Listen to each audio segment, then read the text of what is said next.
మళ్ళీ వస్తారేమో లైన్లోకి తీసుకుందాం కానీ రైట్.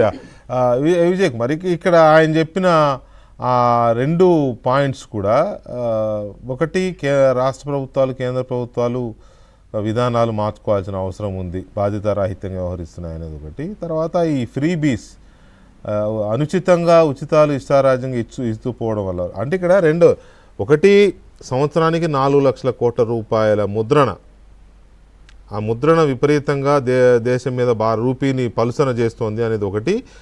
ఈ ఇబ్బడుముబ్బడుగా ఇచ్చుకుంటూ పోవడం ఇవి ఒకటి. వీటి మీద కంక్లూజన్ ఏమైనా చేస్తారా ప్లీజ్? సార్, ఫస్ట్ పాయింట్, మన భారతదేశంలో మిగతా వాళ్ళతో పోలిస్తే మన యొక్క జీవన ప్రమాణాలు లేవి అని మనం బాధపడడం అనేది అసంబద్ధం. ఎందుకంటే అమెరికా మనకంటే 3 రెట్లు వైశాల్యంలో పెద్దది, మనకంటే 3 రెట్లు జనాభాలో చిన్నది, అది పెద్ద దేశం. దాని ప్రకారం వాళ్ళంతా తక్కువ జనాభాలు. మనం కూడా యూరోప్లో మారి చిన్న దేశాలుగా విడిపోయి ఉంటే, యూరోప్లో 1930 నుంచి చెకోస్లోవేకియా 5 దేశాలు అయింది, దాన్ని హంగేరీ 3 దేశాలు అయింది. ఇట్లా మనం కూడా చిన్న దేశాలు విడిపోయి ఉంటే మనం కూడా తమిళనాడు ఒక కంట్రీనో ఇదో కంట్రీ ఉండేవి. సో ఇప్పుడు దాని గురించి మాట్లాడటం అనేది ఇట్స్ ఏమంటారు, ఏదో నేను చాలా అవును కదా, అవును ఖచ్చితంగా తక్కువ పాపులేషను, ఆటోమేటిక్ పాపులేషన్ తక్కువ ఉంటుంది, మనం ఈ డిస్ట్రిబ్యూట్ చేసే సంఖ్య తగ్గిపోతుంది. ఇప్పుడు మనం ఆంధ్రప్రదేశ్ తెలంగాణ నుంచి సెంట్రల్కి ఎంత ఇస్తున్నాము, అక్కడి నుంచి మనకి ఎంత వస్తుందో మనం తక్కువే వస్తుంది. ఎందుకంటే అట్లాంటి దాని బీహార్ కావచ్చు, యూపీ కావచ్చు, ఇవి అంతా మనం చాలాసార్లు మాట్లాడుకున్నాం. సో మనం జీవన ప్రమాణాల గురించి ముందు మాట్లాడుకోవాలంటే ముందు సంపాదించండి. ఫస్ట్ డబ్బు సంపాదించండి. ఎంతసేపు ఏడుస్తూనే ఉంటే ఎట్లా?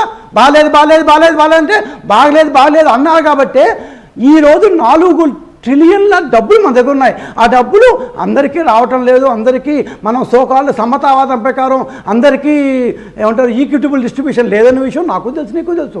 కానీ ఆ ఈక్విటబుల్ డిస్ట్రిబ్యూషన్ చేయడంలోనే మనం సంపాదించిన డబ్బు, మీరు అన్నట్టు ఫ్రీబీస్ అన్నారు కదా, ఏం ఫ్రీబీస్ ఇస్తే తప్పేంటి?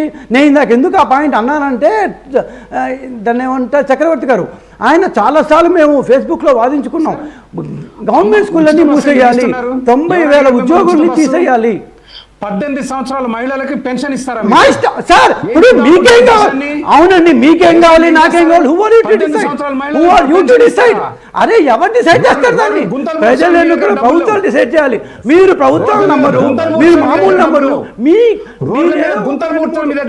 ఒక 2-3 ఇది పెట్టుకొని మీ ఇష్టం చేస్తారు. అది సరే, హూ హ్యాస్ టు డిసైడ్? ఒక ప్రభుత్వం విజయవాడ వస్తే మొత్తం ఓపెన్ డ్రైనేజీలు, ప్రభుత్వం నేను ఎన్నికప్పుడు హామీ ఇచ్చారు. విజయవాడ వస్తే మొత్తం ఓపెన్ డ్రైనేజీలు, 18 సంవత్సరాల మహిళలకు మీరు డబ్బులు ఇస్తారా సార్? మీరు అక్కడెక్కడో చూసేసి అక్కడెక్కడో మేము కూడా యూఎస్ పొజిషన్లమే, మేము కూడా. ఎవరు అడిగారు సార్ మిమ్మల్ని ఉచిత బస్సు మహిళలు? కానీ ఎవరన్నా రోడ్డు మీద వచ్చి ధర్నా చేసి అడిగారా మిమ్మల్ని? రోడ్డు మీద వచ్చి ధర్నా చేసి అడిగారు ఎవరన్నా ఉచిత బస్సు కావాలని? మిస్టర్ సార్, ఎన్ని వేల కోట్లు తగలు పెడతారు? ఎవరు అడగలేదని మీరు చెప్తారు. మేము హామీ ఇచ్చిన తర్వాత రైట్, ఓకే, రైట్ మేము హామీ ఇచ్చిన తర్వాత అవునండి, కరెక్టే, మీరు హామీ ఇచ్చారు. అడిగారంటే చెప్పండి. కాదు, సంపాదించాలి, ముందు సంపద సృష్టించాలి. విజయ్, ఇక్కడ మీరు హామీ ఇచ్చారు, సరే, హామీ నిలబెట్టుకోవడానికి ఏదో తిప్పలు పడుతున్నారు. ఇప్పుడు మన డిసెంబర్లో శాలరీస్ ఎప్పట్లాగా 1వ తారీఖు ఇవ్వలేదు కదా, అలాంటి క్రైసిస్ వస్తూ ఉంది. అలాగే దేశానికి ఇప్పుడు రూపాయి పతనం దారుణంగా ఉంది. ఇవన్నిటికీ కారణాలు ఏంటి అని అంటే, ఇక్కడ మనం ఏదో ఒకళ్ళ మీద ఒకళ్ళు అరుచుకోవడం వల్ల దీనికి సొల్యూషన్ వస్తుందని నేను అనుకోవట్లే. ఇవన్నీ కూడా ఒక్క మాట విజయ్, ప్లీజ్ కాదు ఒక్క మాట, అయిపోయింది దాన్ని అక్కడితో ఆపి, దయచేసి నేను కాదనట్లేదు. కానీ సరే, ఎవరి సూత్రీకరణలు వాళ్ళకు ఉంటాయి. నీ సూత్రీకరణతో నేను ఏకీభవించను, నా సూత్రీకరణతో పుల్లారావు గారు ఏకీభవించరు, పుల్లారావు గారు సూత్రీకరణతో చక్రవర్తి గారు ఏకీభవించరు. ఎవరి సూత్రీకరణ వాళ్ళకే ఉంటుంది. కానీ దేశానికి ఆమోదయోగ్యమైన సూత్రీకరణ చేయాల్సింది ఎవరు? దేశాధినేత, ప్రభుత్వం. అది కదా ఎండ్ ఆఫ్ ది డే చేయాల్సింది ప్రభుత్వం.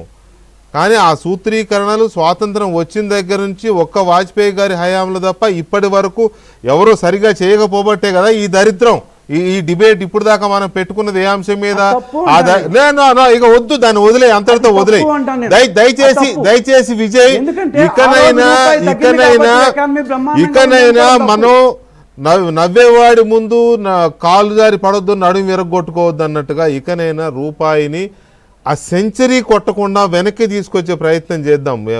90 కాదు 80 దగ్గరకో 70 దగ్గరకో. మోదీ గారు ప్రధానమంత్రి అవ్వకముందు మన్మోహన్ సింగ్ గారిని అన్నారు ఆయన వయసు రూపాయి విలువ ఒకటే అని అప్పుడు.